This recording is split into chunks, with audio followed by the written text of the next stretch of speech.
Hey everyone, it's Larry Walsh, and this is Changing Channels. We here at Changing Channels and Chillnomics, we talk a lot about managed services because it really is an attractive model.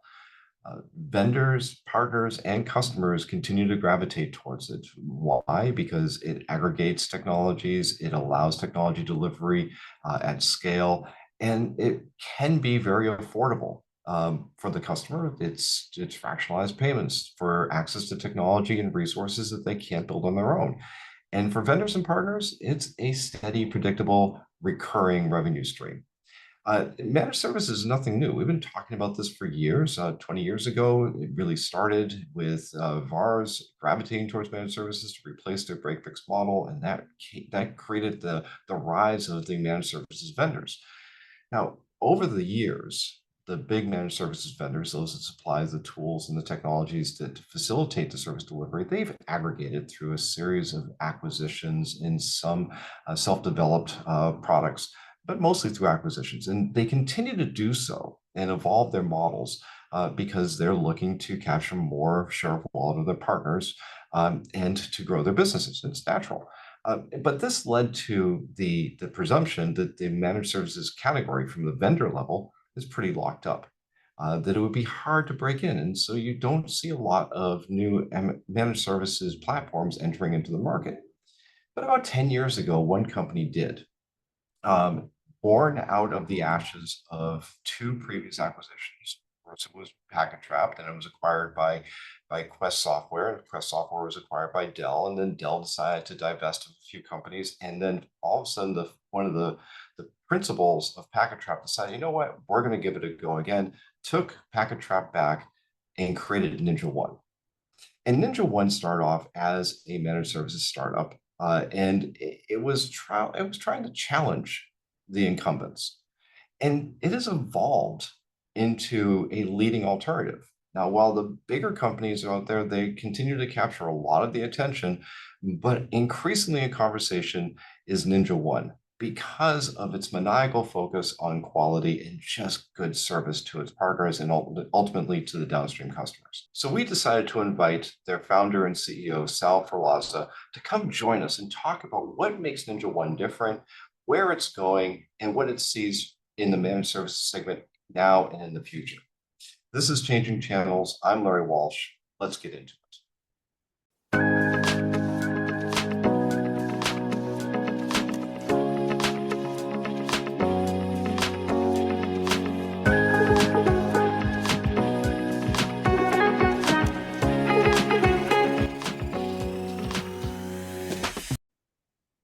And with that, welcome to Changing Channels, Sal Sferlazza.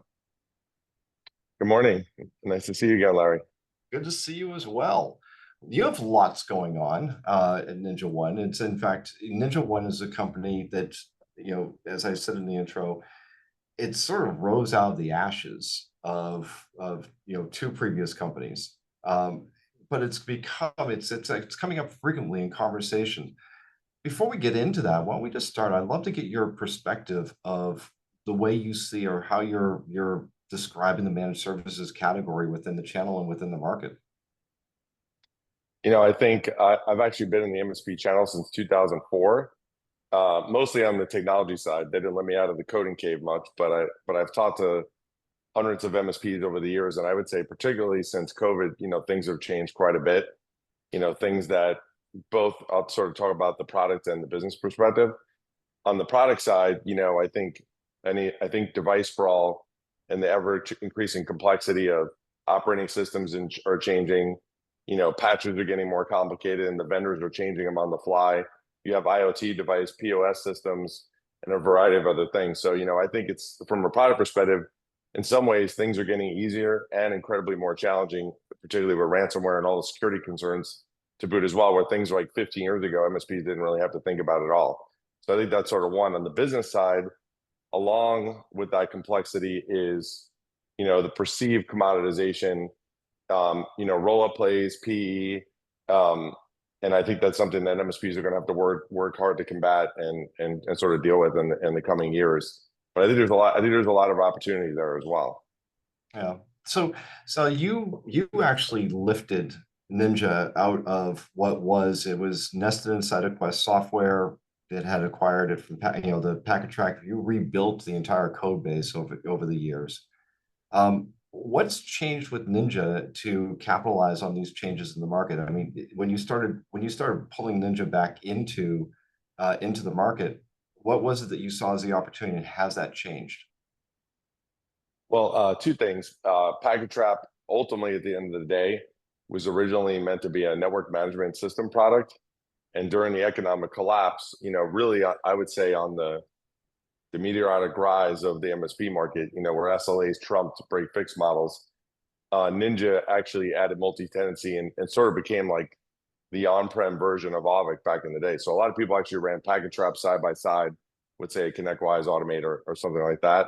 Ninja's sort of ground floor idea, built from scratch, cloud first native, and the premise was pretty simple. It was, build an easy to use, highly scalable platform that requires MSP zero training time and hire a noted technician. That was sort of the thesis that we raised money on, is that, there a lot of the tools in the market, they're built on heterogeneous stacks, they're stitched together. Some of these products are 15, 20 years old. Can we do it better in a cloud first, native way? And that message has evolved over time into things over the years like power meets simplicity. We renamed the company a couple of years ago to NinjaOne for Ninja RMM because we started releasing more products. And I think for Ninja, the strategy now is continue to add value to our customers, build new products that our customers want to use in a single tech stack, so we can keep our velocity and build features to keep up with that MSP ever increasing complexity. You did mention something about consolidation within the market, but the market has changed, and the MSPs seem to be changing as well. One of the things I can tell you that we've noticed over the past couple of years is not so much consolidation amongst MSPs through M&A. That is happening. We can touch on that if we want to, but more around the MSPs consolidating their tech stacks so that, yes, they still largely remain best of breed, building out the capabilities on the tools that they want to build, but they had a lot of redundancy in those tech stacks, that they built them out based on price bins or what they could offer their customers. But the cost of maintaining that is too high. What are you seeing? Are you seeing the same thing, or are you seeing the MSPs looking for greater levels of simplicity? I think the broader IT market and the MSP market are looking their tool consult. So commoditization on the MSP side, same goes for the software vendors, is that I think people are looking for simplicity and not have 8 or 9 agents on their endpoints and log into 9 different consoles and that sort of thing. So we're definitely seeing it. And, in Ninja, we're replacing 3, 4, or 5 tools often, currently. So our strategy is maybe a little bit different than some of our competitors. We think best in breed wins. And I think it's for us, and I still run product day to day, Larry. I don't know if you knew that, but so I'm wearing the dual hat, split in time. And I have a partner, Rahul, that we share a product with. But I think our philosophy is we can't build everything, and that things like security, we'd rather partner. But things that we think are particularly highly commoditized and easy to build should just be built into the platform, which is why we talked about warranty and documentation. We think those are roadmaps that are finite. They don't have a lot of volatility, and they're easy to maintain. And we can provide that to value-added customers and save them money on their bills at a much lower cost. So we do that exercise all the time. Backup disaster recovery, we charge, not for today, but we're working on even more disruptive pricing and saving our customers more money there. But, Ninja has a cost of doing business. RMM is obviously an interesting one, because I actually laugh when other vendors or even people say, oh, well, RMM has become a commodity. The ground is, like we just talked about at the beginning of the conversation, the ground's always moving. These operators, they require significant sustaining engineering, much more than, say, like a warranty or a documentation. And I think we need to stay on top of that and keep engineering throughput high to deal with those changes as they come in real time. And I think there's tremendous value. And I think it's a differentiator for MSPs that come to our side from other platforms. So I think it's a mix of, for Ninja, it's like we build some stuff, we partner some we monetize, and some we think should be core to the platform, and our customers should not be charged, and we want our customers to stay forever. So, we're on our 8th year of selling in Ninja. So we have most of our customers that joined in 2015, which is quite funny because that product was not nearly as good as the product that we have now. I think it's important to recognize is that the MSPs need tools or need features like that because they're being called upon to answer a number of different questions over time. I mean, there's a lot of challenges to being an MSP. What are you doing to help aid and enable them? What is it that how are they changing in terms of what are they looking to you for support for and helping them advance their businesses? I would say on the business side, it's an evolving story. We talked about before we jumped on the call, is Ninja's one of the best kept growth secrets. We're much larger than people know. I think as part of this journey and building out a comms team and building our brand to send the message out more broadly, I think we're going to be adding more and more of those supporting services. Like I think where MSPs could still do better, and I think the MSPs that are doing best, I think you might have said it before, like they're changing and evolving. The ones that are highly verticalized, like they're embedded in the legal vertical or the medical, and they have differentiation, but beyond just providing basic IT services are thriving. I think ones that have morphed into VARs are capturing new leads at the top of the funnel. And I think some of the most successful ones are able to move up and co-manage scenarios, either as the virtual CIO or in a help desk capacity initially. So I think the ones that I see most successful are doing things like that. On the Ninja side, we think there's a lot of room to help on the marketing and sales side. I talk to MSPs pretty much every week. Some are definitely a lot more sophisticated as others. There's still a whole cohort that depend on referrals and the tried and true way to maintain their business. But there's others, both institutional and independent, that are operationalizing their sales force, and they're building a brand, and they're making tremendous headway. So I think if we could, from Ninja perspective, we want to help support that motion, help our partners to grow. But I think, again, having tools like Ninja, there's better unit economics for the MSP because they can manage more nodes with less technicians. When technicians leave, they can train technicians faster, and which ultimately leads to better business continuity for their customers and a higher level of service. Just to give you one example, Larry, like on the Ninja side, we have the best support in the market. Our CSAT scores are 98%.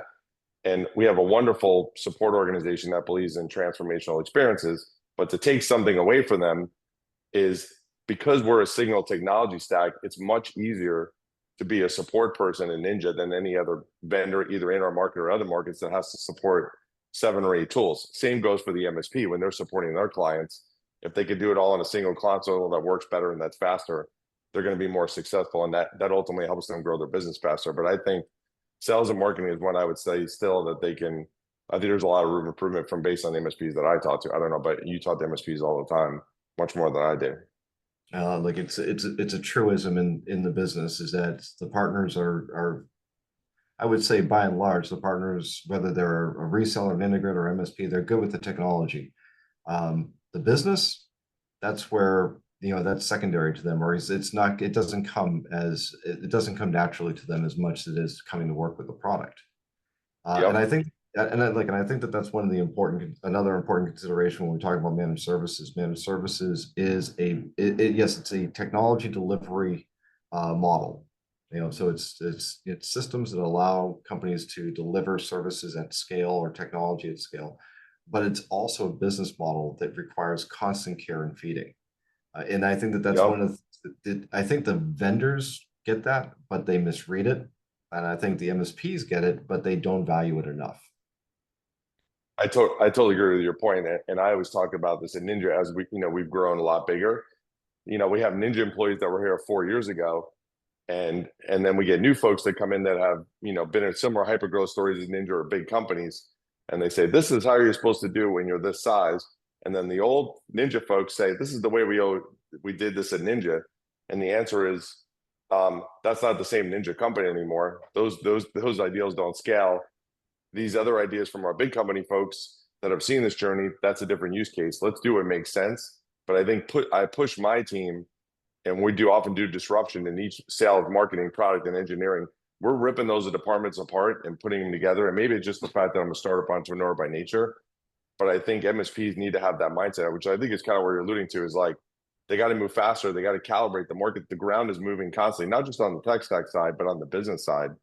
And I see some MSPs that have totally embraced that and adopted it, like our customer advisory board.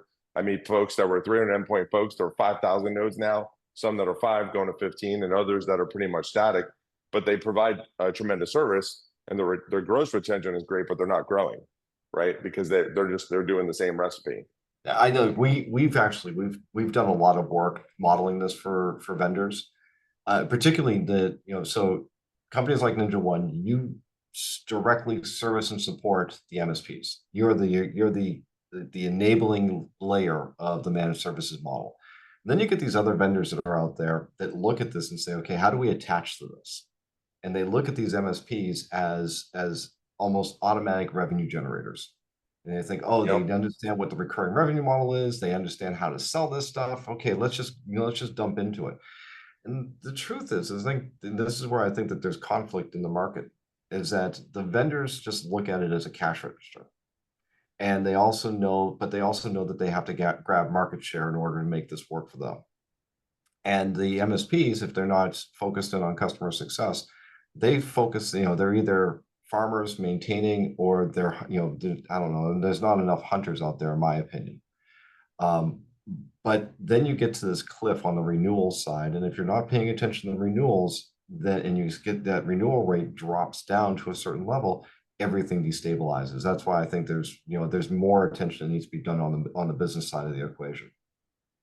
I agree. And in a market where tool consolidation and commoditization, both on the vendor side, I would say, and on the MSP side, exceptional everything is the best medicine, right? It's like when someone calls from an accounting firm, calls the MSP, is someone picking up the phone in 1 minute, 5 minutes, or 15 minutes, or a day? If they file a support ticket, like, what are the SLAs? Are your technicians ordering the SLA? Do they have the right temperament? Like, and I could tell you on the vendor side, which is quite funny, because we've heard stories from other competitors, like even on the sales side, if you fill a format and you want to talk to Ninja, if that person's not getting a call back in 5 minutes, the sales team is actually getting a call from me. If a support ticket doesn't get responded to in a certain amount of time, like within 10, 20 minutes, like, I'm getting involved. Like, that's the kind of tight rigor that we have. And that's how we're able to continue to be successful. I mean, conventional wisdom says that Ninja should never been successful. I had a good relationship with Joe Panettiere, and when Ninja started, it was the death of the individual RMM. And here we are 10 years later. And I think the same goes for the MSP. While you have the trunk slammers and it's all commoditized, but exceptional everything is the best medicine. And then, of course, self-servicing, best tools I'll put in there too. Exceptional tools will help as well. So since you brought up Joe Panettiere, Joe Panettiere did do the VAR Guy blog in the MSP, was it MSP Alert, or was it MSSP Alert? A really good guy. He's the one who initiated the MSP 501, which is now at Channel Partners. I mean, so he's one of the best that knows this model well. And I remember, though, when you started out, because I think you and I first met when you were still at Package Wrap. But I remember when Ninja started, I was like going, okay, how are you going to break through? I knew how others had broken through. In fact, just the other day, I was talking with somebody from one of your competitors, talking about the company that he originated from, saying, hey, I know how you built your business, and you went out and just signed up every MSP you could. Then if it was $1 more, it's another dollar and another dollar into the coffer. But does that model still work? And probably not. It's not as efficient. So, and you're saying that most people don't fully understand or appreciate how big NinjaOne is. So, how big are you, and what's the catalyst for your growth? Um, Leading product, great product wins, and the money will follow would be the first thing I would say. And I think it's the way that it's the culture at Ninja. It's the ease to use business with. We talked about renewals, right? Like on the MSP side, Ninja's had MRR pricing, which was incredibly disconcerting to some of our investors for 8 years. MRR pricing, pretty much all of our MSPs are on MRR month to month for 8 years. So like, there's an accountability and a heat that creates within our organization to continue to deliver superior service, or people could leave, right? So what's been fun for me over the years is the boomerangs, the folks that they chase price, they get locked up in agreement. We've had a bunch of those. Maybe they left us in 2018, came back in 2021, and they're staying back to the month-to-month contract with us. So I think part of that culture and the DNA and the product first. And I think, we continue to enjoy tremendous growth, which means our number one goal with partners is to make sure they're happy because they're already purchasing products, provide new products, and at their leisure, let them buy additional products for us. So if you're not growing, the only way you can make more revenue is to get that customer to buy more product. That's diametrically opposed to our DNA. We never want to lose the trusted advisor. We've talked to partners and say, hey, these are your requirements. In earlier years, like we can't service you, but in 2 years we could service you, and we've been sort of walking up how we could support. And now the same goes on product. We have a backup product, and it's great. It's single pane. It's incredibly easy to use. But there's some use cases we say, you're not ready for us, but in 6 months you will. And when you're ready, we'd love you to buy us. So I think it's culture, user experience, easy to do business with. I think partners trust us over years. Like if you ask one thing about our partners, like we always tell the truth. We never want to break that trust. And we actually meticulously monitor and protect customer relationships. So, from time to time, we get inbounds on internal IT for sure. And pretty much twice a year or 3 times a year, an MSP calls and says, I can't believe it. You stole my customer. I hate you forever. I'm flaming you on Reddit. And I say, well, the first answer is I'm not involved anymore, but it's the same message. Number one, we don't know who your customers are because we're not going in your database. Number two, they called us. Number three, we're going to tell that customer they have to buy through you, and we're going to give you a slight discount to accommodate what happened. And then it goes away. That's literally the extent of our channel conflict. So I think people love the trust. We're not competing. We're not taking their customers. We're releasing features at a high velocity. I would say number one complaint for customers that have been with us is that they want us to build more products faster. And there's always this, it's hard as an entrepreneur because everyone wants you to, you guys should just buy 3 more companies, and then tuck those in and then you move faster. But that's so diametrically opposed to our DNA. It doesn't mean we would, but we have to find an exceptional development team. The dream is to find an exceptional development team with a terrible marketing team. But it's a unicorn right now, and we've been big enough for years that we could have pulled the trigger, but we're still looking. It's a good, it's good to have that focus on quality and on the relationship. But is it enough of a differentiator? Because if you look around the landscape, you do have competitors that are becoming, let's say, they look less and less like their origin stories. They tend to be focusing more towards what I would call what we used to call walled gardens, as they want to capture as much of the MSP's business as possible. There's less of even though I would say most of the MSP vendors will claim to be open platforms. There's still as I said, there are tendencies that they want you to be on their stuff first. So Yep. how much this is impacting your business, and how much of this is what you're leveraging as a differentiator?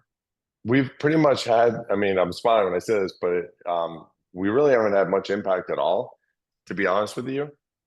We've had some people that said, I saw this pricing model that was amazing, and can you guys do anything? And we politely tell them that we've taken great care of them for 8 years, and they know the product works better. I think generally we just feel like our product just works better, so people could do more with less. And what are the main costs of an MSP business? It's actually not the RMM tool or a specific tool. It's actually the technicians. And if you're going to scale, the better your node to technician ratio is, the more you're going to be able to scale. And the more reliable your tool works, the faster you're going to be able to remediate issues when they happen that disrupt the business continuity of that client. And we've gotten a lot of cool saves and thank yous from partners in terms of how fast we monitor, how fast we respond, the reliability, the stability, and the scalability. We think we're actually the highest scaling platform of any of our competitors. We could scale to higher endpoints of any other platform. So, you probably heard last year we brought Dan Shapiro's group on TLIT, 110,000 endpoints. They moved their entire state over to Ninja in 3 months, which was really fun. And we have a great relationship with Dan. And but I think so far so good. I would say we have not been impacted. But now, the last thing we want to do, my worst nightmare, is to be a victim of our own success. So I'm more paranoid than when we were, in 2016, and we're a little, tiny startup. Back then, I think walled gardens were a scary thing for us because we had 300 customers or 200 customers, and a walled garden could really crush our business. But, approaching 19,000 customers globally with 1,400 employees, I don't really worry about that at all. And I think we have enough conviction with the fans of Ninja that we don't think it's going to be an issue. And now, if anything, products like warranty and documentation, other ones that maybe competitors are monetized on, we're going to drive them down to zero, and we're going to focus on the products that are hard, that require significant sustaining engineering. And I think being on a single language stack will allow us to have a velocity that I don't think any of the other competitors, at least in the MSP market, will be able to catch. I mean, that's my perspective on it. But Sal, just I want to touch on this before we run out of time, which is that there's a number of other companies out there, a number of other vendors that attach to to managed services providers like NinjaOne. So through alliances, through integrations, through co-marketing, they come to you. And like I said, they're looking, I know this because we work with them, is that they look at the managed service category and they say, oh, there's gold to be had over there. The MSPs have customers. Let's go attach into that. What do you say to them? What, how's, do they need to have a greater level of awareness about what they're actually getting into, and how do you work with them to facilitate that? It depends on the product category. With security, it's actually a pretty easy answer. We want to partner with world-class security vendors to make sure our partners don't have issues. So, and we'll take care of the go-to-market part, right? And that's why they're coming to us. But we probably get non-MSP focused vendors on a weekly that want to co-sell with us in our base, and we're certainly cordial and all that sort of stuff. But at the end of the day, we're not a reseller. We want to provide a single pane experience. We think things like security make sense, and a lot of those products we're going to build. And we also have wonderful relationships with MSPs in the market, like Charlie Tomeo at Roost. I have a great relationship with him. We're going to start doing stuff with him. I have great comms with Adam Slutskin and other vendors in the MSP market. So, I think the answer is those guys get it, right? They've been in the market forever. But for the new ones that come in the mid-market, there's a way to approach that sales cycle, and I think they know that Ninja has a recipe, and they want to partner with us. So, look, I want to ask you to close out on this thought. NinjaOne is a lot different than what it was when it started out in 2015, 2016. And the world is changing rapidly. I think we've done our best where we've talked for the last 30 minutes and have not said AI once. Yeah. We deserve a gold star for that one. But look forward to the next 5 years. Where do you see managed services going, and what's Ninja doing to prepare for those changes? I'll answer your question just AI and then generally what I think. But with AI, we're incredibly excited at AI. It also terrifies me because Ninja and our competitors are nuclear weapons. I mean, we're on millions and millions and millions of endpoints, and providing autonomous control via those platforms is something that we want to be super mindful and thoughtful about. So I think allowing our customers to consume data better, give recommendations, sentiment analysis, all that sort of stuff is great. I still challenge whether full autonomous is even going to happen in 5 years. Look, the ground is moving every day, but I'll remind everyone, and I was an engineer for 17 years, comically, there's still people that paid billions of dollars for mainframes. Like, how is that even possible? So as fast as things are moving, they're also moving much slower than we realized. But I do think there's going to be more consolidation of MSPs. I do think the best ones are going to differentiate. Like you said, they're going to add adjacent services and that sort of thing. And I think that this device sprawl, heterogeneous environments, and there's going to be something new. If you think about it, and I laugh, in 17, we had, just to talk about security for one quick second and how the ground's moving. We were one of the first vendors, if not, I think the first, to enforce 2FA. And customers, think about this world, 17, they canceled us because we were slowing down their productivity. And our CTO's like, we have to enforce this. And so you fast forward, what happened during then? Well, mass ransomware, the market completely changed. There's going to be something new like that. It's going to come out in the 5 years that's going to really send everyone for a spin, and the MSPs are going to have to accommodate. Sal, always great talking with you. Thanks for coming on Changing Channels. Thanks, Larry. Thanks for the chat. Take care. Well, that's about all the time we have for this edition of Changing Channels. Again, I want to thank our guests, Sal Sferlazza, the CEO and founder of NinjaOne, for joining us to share his insights in the managed services segment. And again, I want to thank all of you for joining us here on Changing Channels. We appreciate you tuning in. to every episode and hearing what we have to say about what's going on around the channel. Be sure to check out our other podcasts, In the Margins, In the Network Effect, and check out all the great content we have at channelnomics.com. Until next time, I'm Larry Walsh.